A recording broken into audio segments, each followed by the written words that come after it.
What if I told you that most e-commerce brands are throwing away hundreds of thousands of dollars in revenue every year by making one simple email marketing mistake and that you may be one of them?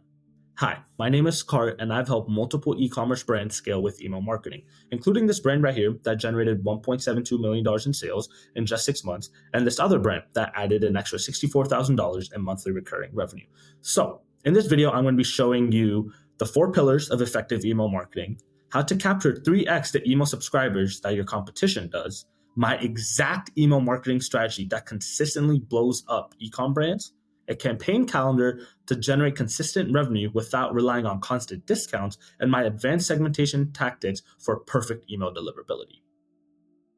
So, let's start with what actually matters in email marketing, right? Let's forget about the vanity metrics for a moment. After working with multiple e-commerce stores, I found there are really only four elements that determine success with email marketing. The first element is your ability to capture emails, right? This is the foundation that everything else builds upon. You can have the best email content in the world, but if you're not consistently adding quality subscribers to your list, none of it really matters. When you understand that lifetime value of email subscribers, you realize how crucial this is. So every visitor who leaves your site without subscribing represents lost future revenue. But it's not just about getting more subscribers. It's about getting the right subscribers that have the highest chance of becoming customers in the future. The second element is your automation system, right? These are the emails that go out automatically based on specific customers' behavior. Think of them as your 24/7 sales team, right? Because when someone abandons their cart, or they visit a product page multiple times, or make their first purchase, your automation system should be engaging with them accordingly. The beauty of automation is that once it's set up correctly, it literally works while you sleep. So you're not manually sending emails or tracking customer behavior. The entire system does it for you. The third element is your campaign strategy, right? These are the regular emails that you send to your list. Most stores get this completely wrong. They either blast endless promotions, right? They're either burning out their email list or they barely send out at all, and they're leaving a lot of money on the table. So the key is to finding the right balance between staying on top of their mind and providing actual genuine value, because your email should be so good that your subscribers actually look forward to them. And our fourth element, deliverability. It's pretty crucial, but it's largely a byproduct of doing the other three elements correctly. If you're sending relevant content to engage subscribers on a consistent basis, your emails will land on their inbox instead of spam. Now that we understand the pillars, let's go over how to optimize each one of them individually.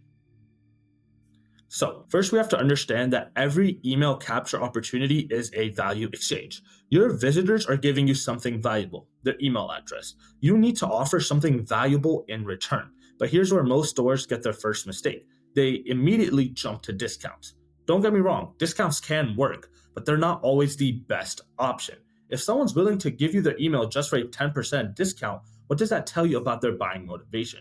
You're attracting discount shoppers who might not even buy at full price. Instead, think about what your specific customers actually value. Maybe it's early access to a new product, right? Maybe it's exclusive content or buying guides. Maybe it's first access to restocks if you frequently sell out. The key is to matching your offer to your brand and your customers' needs. Now, let's talk about the pop-up timing, right? You don't want to show your pop-up form soon as the visitor lands on your website. Think about that feeling from the customer's perspective. They haven't even seen what you sell yet, and you're already asking for their email. Would you give your email address to a store you know nothing about? The right timing really depends on your traffic source and website structure. For most stores, you want to wait until someone has shown genuine interest. This usually means waiting at least 6 to 12 seconds after they land on your site. Give them time to understand what you're selling before you make your offer. For mobile users, which is likely the majority of your traffic, you need to think differently. Time-based triggers don't work as well on mobile. Instead, focus on scroll depth, right? Wait until someone has scrolled about 15 to 20% down on your page. This shows they're actually engaging with your content. But timing isn't just about when you first show your form. It's about the entire capture strategy. You need different approaches for the first-time visitors versus returning visitors. Someone who's been on your site 3 times but hasn't purchased might need a different offer other than someone who's just discovered you. So the actual design of your pop up matters too, but probably not in the way that you think. Most stores obsess over color and images, right? But most important element is actually clarity. Your visitors should understand within 2 seconds of what you're offering and how to get it. Anything that doesn't serve that purpose is just a distraction. Keep your form fields to an absolute minimum. Every field you add reduces your conversion rate. Do you really need their first name, their birthday, their phone number? Unless you have a specific revenue generating reason for collecting that information, then leave it out. An email address should just be enough. You can later on send campaigns to collect that exact information.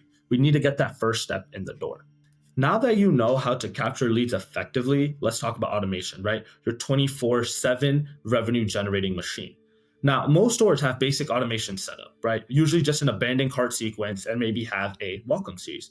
But there's so much more potential here. Let's break down each essential flow and exactly how to structure them. First, the welcome flow.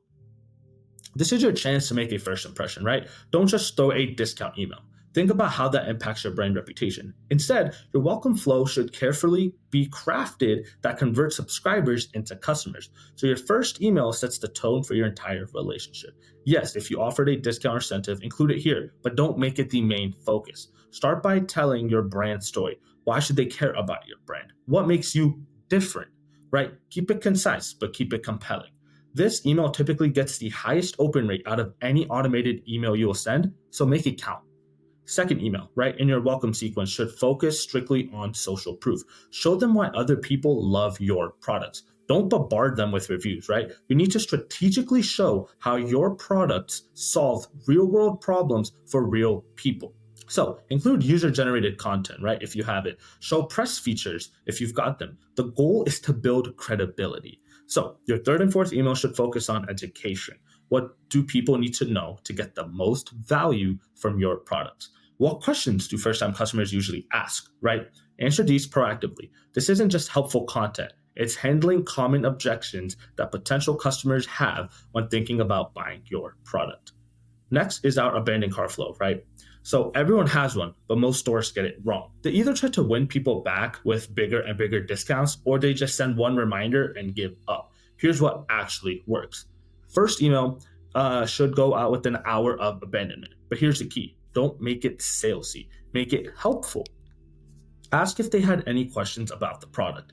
Mention that you noticed they left something in their cart and make sure that their shopping experience was okay. This approach often gets people to reply with their actual concerns, which gives you a chance to address them personally. The second email should go out about 4 to 6 hours later, and this is where you bring in social proof specific to the products they abandoned. If someone left a skincare product in their cart, show them reviews from people with similar skin concerns who loved that product. Make it relevant to their specific situation. The third email, which goes out the next day, can introduce urgency, but it has to be a genuine urgency. Don't make up fake scarcity. Instead, you want to focus on real reasons to act now, whether that's stock levels, price changes, or limited time offers. But here's what most stores miss. Include alternative product recommendations in this email. Sometimes people abandon because the product wasn't quite right, not because they didn't want to buy. But abandoned cart flows are just the beginning.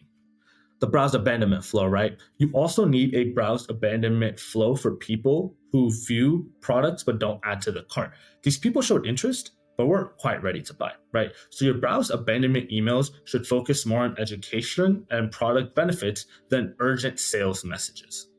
So let's talk about the post-purchase flow, right? This is your chance to build a long-term relationship and loyalty with your customer. So your post-purchase sequence should start out immediately after a purchase, but not just with a boring order confirmation. Yes, confirm their order, but use this as a touch point to enhance their excitement. Let them know what happens next. When will it ship? How should they prepare for their product's arrival? What can they expect? The next email in the sequence should go out about 24 to 48 hours after the purchase, focus entirely on education. If you're selling skincare, explain how to incorporate the product into their routine. If it's a tech product, share how to set it up. The goal is to ensure that they get maximum value for their purchase. This reduces returns, increases satisfactions, and makes them more likely to buy again. Then, about 5 to 7 days after their product should have arrived, send an email asking about their experience. But don't just ask for a review. Share tips about how others are using the product successfully. Include user generated content. Make them feel part of a community of happy customers, right? Then naturally transition into asking for feedback. Now, let's talk about the win back flow, right? This is for customers who haven't purchased in a while, and it's crucial for maintaining customer lifetime value. Your win back sequence should start by acknowledging their absence without being pushy. We've missed you sounds desperate. Instead, share what's new products, new reviews, new content that might interest them based on their past purchases. Make it relevant to their previous buyer behavior. Only in the later stages of your win back sequence should you consider offering incentives, and even then, test different type of offers. Sometimes free shipping converts better than a discount. Sometimes early access to new products works better than either. So let's talk about the one flow that hardly any stores use but can be incredibly powerful, the price drop flow. When you put items on sales, most stores just blast their entire list. Instead, create an automated flow that notifies people who viewed or carded that specific product but didn't purchase. These emails convert incredibly well because you've reached people who already showed interest in the exact product, and now that it's actually more affordable, they want to buy. Another overlooked automation is the back in stock flow, right? If something's out of stock, don't just collect emails and send one notification when it's back. Create a sequence that builds anticipation. Let them know when you expect it back. Share reviews from past customers who loved it. When it does come back in stock, give these people early access before announcing it to your full list. These flows are very powerful because they work together as a system. Each one serves a specific purpose in your customer journey. You need to regularly review and optimize each flow. Look at where people drop off, test different approaches, update your content. The best performing automation systems are constantly evolving based on data and customer behavior. The campaign strategy is made of your regular emails to your list. This is where most stores either overwhelm their subscribers with endless promotions or disappear completely, showing up only when they need sales. Neither approaches actually work in the long term. You need a sustainable strategy that generates consistent revenue while building stronger relationships with your customer. So, first, let's address frequency, right? One of the most common questions I hear is, how often should I email my list? The answer isn't once a week or every day or any other arbitrary number, right? It's about finding a rhythm that your subscribers expect and value. That said, if you're sending fewer than 3 to 4 emails per week, you're probably not doing enough. Your subscribers' inboxes are crowded. If you only show up once a week, you're pretty easy to forget. But this doesn't mean you should just send more promotional emails. Instead, you need what I call the value first campaign strategy. The foundation of this strategy is understanding that every email needs to provide value, but value doesn't always mean discounts. Value could be educational about your product category, right? It could be insider news about your industry. It could be UGC content showing how others are succeeding with your product. The key is mixing different types of values throughout your campaign calendar. So let's break down what a week of email might look like in practice, right? So Tuesday might be your educational content, helping subscribers solve problems related to your product category. Then on Thursday could be your social proof day, sharing customer success, stories, or even news reviews. And then Saturday might be your product focus day, right? Whether that is a new launch, a featured product, or an occasional promotion. But here's what's crucial. Your promotional emails will perform better when they're part of this value-based sequence. When subscribers are used to getting helpful, interesting content from you, they're more likely to open and engage with your promotional emails too. So next, let's talk about campaign planning, right? Most stores plan emails week by week, scrambling, at the last minute to figure out what to send. This reactive approach actually kills your results, right? Instead, what you need to do is plan at least a month ahead. This doesn't mean writing every email. It means knowing your themes, right? Your offers and your content strategy. Create a content calendar that maps out the key themes and promotions, but leave room for flexibility. Maybe a competitor does something you need to respond to. Maybe a product suddenly takes off on social media, right? Your calendar should be a framework, not a prison. Now, Promotional emails, right? It's where actually most stores struggle. The key to promotional emails isn't the discount amount or the urgency tactics, it's actually about positioning. Every promotion should have a reason behind it that makes sense to your subscribers. Random 20% off sales devalue your brand. But a special offer for your brand's anniversary, right? A limited edition product launch or a seasonal collection clearance feels natural and gives people a genuine reason to actually want to buy now. So, the other crucial element of campaign strategy is segmentation.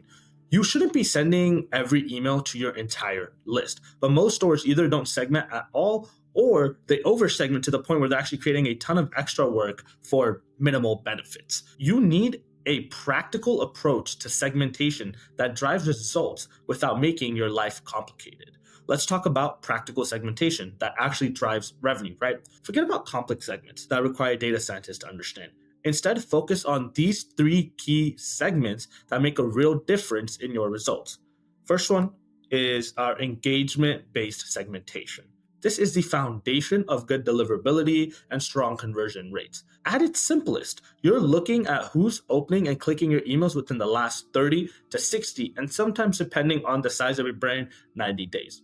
These are your most engaged subscribers, and they should get your full sending schedule. But don't just ignore everyone else, they need a different approach. For subscribers who haven't engaged in 30, 60 days, you need a re engagement strategy. Not just a single "we missed you" email, but a properly planned sequence that reminds them why they are subscribed in the first place. Show them what they've been missing, right? Share your best performing content. Only then you should consider a special incentive to win them back. Purchase behavior is your next crucial segment, right? Someone who's bought from you 3 times needs different communications than someone who's never purchased. Your repeat customers should get early access to new products, special VIP offers, and content that help them get more value from their previous purchases. They already show that they trusted your brand, right? Now it's about deepening that relationship. For non-purchasers, focus on removing barriers to their first purchase. What questions do they have? What concerns might be holding them back, right? So your content for this segment should be heavy on social proof, education, and addressing common objections. Now, browse behavior segmentation, right? This is powerful, but often overlooked. Someone who consistently looks at your skincare products should get different emails than someone who only looks at makeup. Use this behavioral data to make your emails more relevant, right? If someone's been looking at a specific product category repeatedly but hasn't purchased, that's a strong signal of interest and an opportunity for targeted content. But here's what most stores miss about segmentation. It's not just about sending different promotions. It's about sending different types of content entirely. Your VIP customers might appreciate behind the scenes content about product development, but your first time customers might need a bit more basic education about your product category. Finally, right, deliverability, the often misunderstood but crucial element of email marketing. While deliverability is one of the pillars, it's largely a result of doing everything else right. But there are specific things you need to understand about deliverability in 2025. So let's start with the technical side, right? Most stores are still using shared sending domains through their ESP like Klaviyo. This means you're sharing your sender reputation with thousands of other stores. Think about that. Your deliverability is affected by what other stores are doing. The solution? Set up a dedicated sending domain. This isn't as complicated as it sounds. It's essentially telling email providers that you're a legitimate business sending legitimate emails. You need 3 things set up correctly: SPF, DKIM, and DMARC records. Yes, these are technical terms, but your email platform will guide you through setting them up. This foundation dramatically improves your chances of reaching the inbox, but the technical setup is just the beginning. What really determines your deliverability is how your subscribers interact with their emails. This is what most stores get wrong. They focus on list size over list quantity. Having 100,000 unengaged subscribers is worse than having 10,000 engaged ones. Here's what actually matters for engagement-based deliverability. Your open rate tells email providers whether your subscribers want your content. But in 2024, with iOS privacy changes, open rates aren't as reliable as they used to be. That's why click-through rates have become even more important. They show active engagement with your content. This is where your segmentation strategy becomes crucial for deliverability. You should be sending a full campaign schedule only to engaged subscribers, people who've opened or clicked in the last 30, 60, or even 90 days. For everyone else, you need a re-engagement strategy before you can include them in regular sends. List hygiene is another crucial factor, right? Every 90 days, you should be removing subscribers who haven't engaged with any of your emails. Yes, this means your list size may go down, but your deliverability and conversion rates will go up. One engaged subscriber is worth more than 100 unengaged ones. And then consistency, right? Here's something that most stores actually miss, which is your sending volume should be consistent. If you normally send 3 to 4 emails per week, then suddenly send 3 emails in one day for a sale, that raises red flags with email providers, right? Plan your high volume sending days in advance so you can then ramp up gradually. So the content of your email matters for deliverability too, right? Using too many spam trigger words, having a poor text to image ratio, or including broken links can all hurt your inbox placement. But don't get paranoid about this. If you're focusing on providing genuine value to your subscribers, you're probably already avoiding most of these issues. And then finally, let's talk about feedback loops, right? Because most major email providers will tell you when your subscribers mark your emails as spam. Pay attention to these signals, right? If you see an increase in spam complaints, that's a sign that you need to adjust your strategy, whether that's your sending frequency, your content, or your segmentation. Now, with this email marketing guide, you're ready to blow up your ecom brand. But running all of this process on your own will leave you to little to no time to actually run your own business. So if you want to scale your ecom brand with a high converting email marketing system, click the first link in the description below to work with my agency. Talk soon.